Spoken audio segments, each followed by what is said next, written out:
Welcome to the 4th episode of Let's Roleplay Pillars of Eternity with me, Liberticus, as the narrator. Last time, the Grinch was having a conversation with the madman, who's the magistrate of Gilded Vale, when the bells began to toll, 3 times no less. He's currently waiting patiently to see what it means. Something about the birth of Lord Radrix's child? The magistrate looks out towards the east, his expression unreadable. He blinks slowly and turns his attention back to the Grinch. It seems your arrival is ill-timed. 3 bells toll only for the death of a Radric. I fear Lord Radric's heir is lost, or else Hollowborn, and so lost all the same. A peculiar spasm crosses his face, and the corner of his mouth quirks up into a mirthless smile. You should tread carefully. Circumstances have changed a great deal. The magistrate doesn't know how this will affect the offer to settlers, or really how this will affect day-to-day life in the village. He proposes that the Grinch stays in the local inn until he finds out more about Lord Radrix's orders. This time, when the Grinch bids him farewell, nothing special happens. The Grinch strikes up conversation with a man smoking his pipe by the hanging tree. The man's name is Idir. Were you looking for someone in that tree? I could introduce you. What a strange way to talk about your dead. Idir looks up at the tree and breathes out. Half the town's up there now, seems like. No right way to talk about it. To each their own, I guess. Say, you wouldn't by any chance happen to know someone skilled in healing people? I recently caught something and would like to get rid of it. He gives an understanding nod as he takes a long drag from his pipe. My condolences. He exhales and turns his attention away, watching the village around him. As unhelpful as that was, the Grinch is used to fishing for information and decides to move on. As he nears another person standing beside what his vision called the ruins of Eothas, he feels a vibrant history emanating from the essence of the man's soul. Voices from the past seem to call out to the Grinch. This definitely seems like trouble. So naturally, the Grinch reaches out towards the man's soul. He gets a brief vision of a squad of soldiers marching into battle, preparing as the enemy charges towards them, before taking a step back from the man. This is probably another symptom of whatever it is he's suffering from. He decides to talk to some of the other villagers instead. When he approaches them, they're whispering about someone called Coulson, but they grow silent when he gets closer. He only gets some inane chatter about bandits on the road, curses on the village, and how other people have it better elsewhere when he talks to them. He decides to take a quick look in the gift shop, a smithery, to get away from the rain for a while. He picked up some stuff in the Ingwithian ruins and from the bandit camp, armor, swords, and the like that he could sell. Might as well do it now. The smithery is a nice, warm place, but seems to be lacking in customers. The Grinch reaches out for more visions from 2 other patrons at the smithery. One of them is an encounter with a Delimgun, a forest spirit, and it ends badly. The other is of a group of people battling some Xoribs, and winning. Tuatanu, the owner of the smithery, is an impressively large Amon man. His skin is dusky blue and his face covered in soot and arcing black tattoos alike. The Aumoa are a race of large semi-aquatic humanoids with a diverse array of skin patterns, elongated heads, and semi-webbed hands and feet.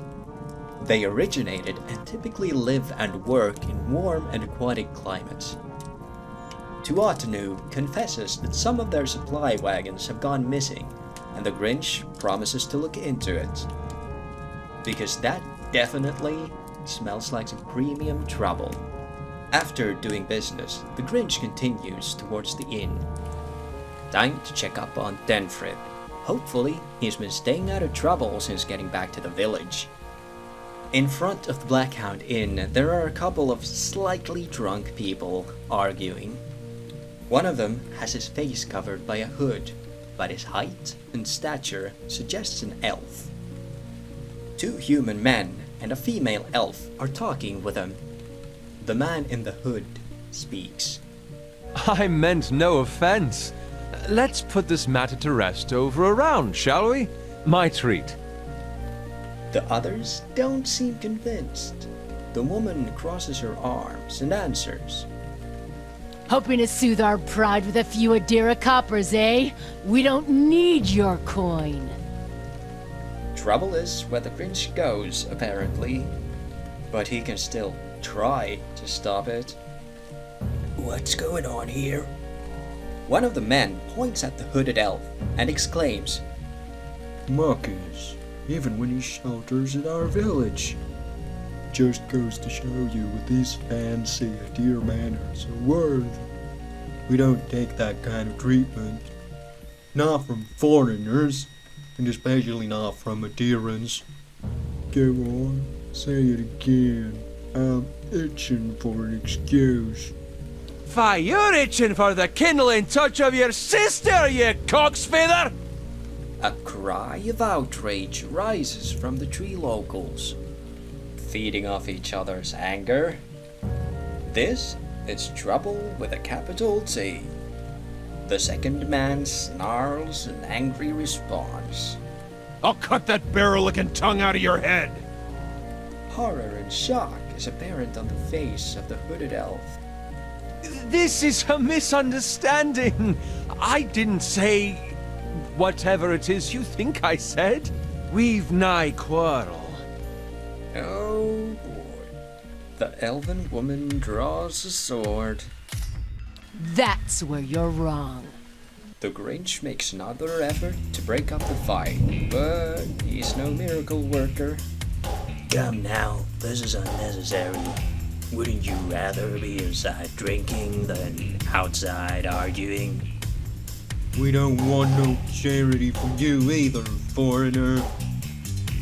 He sounds suspiciously like you're defending him. The hooded elf and the Grinch easily defeat the townspeople, because they're not fighters, just drunk people. As the last of the attackers fall, the elf turns to the Grinch, relief evident on his face. Not quite how I hoped to get to know the neighbors. Thank you for your timely assistance with that awkward situation. You mean slaughtering them? You're welcome. Well, that is one way of putting it. Well, I suppose introductions are in order after that little fiasco. Aloth Corvusser, at your service.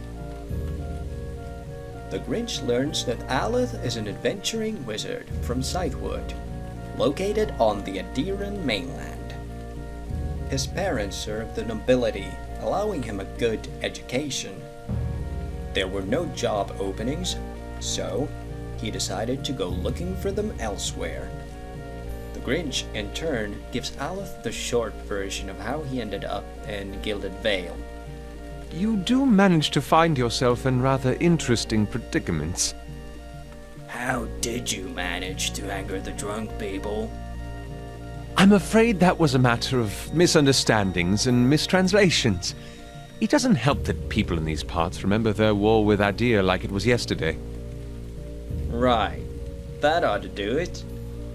Aleth explains how he's in Gilded Vale as a settler, but was advised to wait in the inn just like the Grinch. He asks to join up with the Grinch in his travels, and the Grinch agrees. They walk into the Blackhound Inn together. It's a bit run down, dirty, and smells a bit, but probably better than sleeping in the woods. The innkeeper, Pasha, gives the Grinch a big smile when he walks up to the counter, and she thanks him for saving Tenfred from the bandits. Grinch is really happy about Tenfrith being back and promises discounts on drinks, food, and rooms. The Grinch learns that the inn is fairly new, although the building isn't. One day, the previous owner just disappeared. He even left his dog behind. The current inn got its name after that dog, which still waits for its owner to return. Aleth stays in the common room while the Grinch goes to greet Tenfrith. The dwarf is overjoyed to be back in his kitchen. He already made some pie of his own secret recipe for the Grinch. He also gives the recipe for the pie and boasts that from this day on the Grinch will never want to eat anything else. While walking to meet Aleth back in the common room, the Grinch overhears a discussion about Pearly, Naughton's friend who was killed by a bear. Seems like the villagers haven't heard of his death yet. The Grinch decides it's none of his business to deliver the news. They stay the night at the inn, and the Grinch has trouble sleeping again. He has a terrible nightmare. More on the subject of nightmares next time.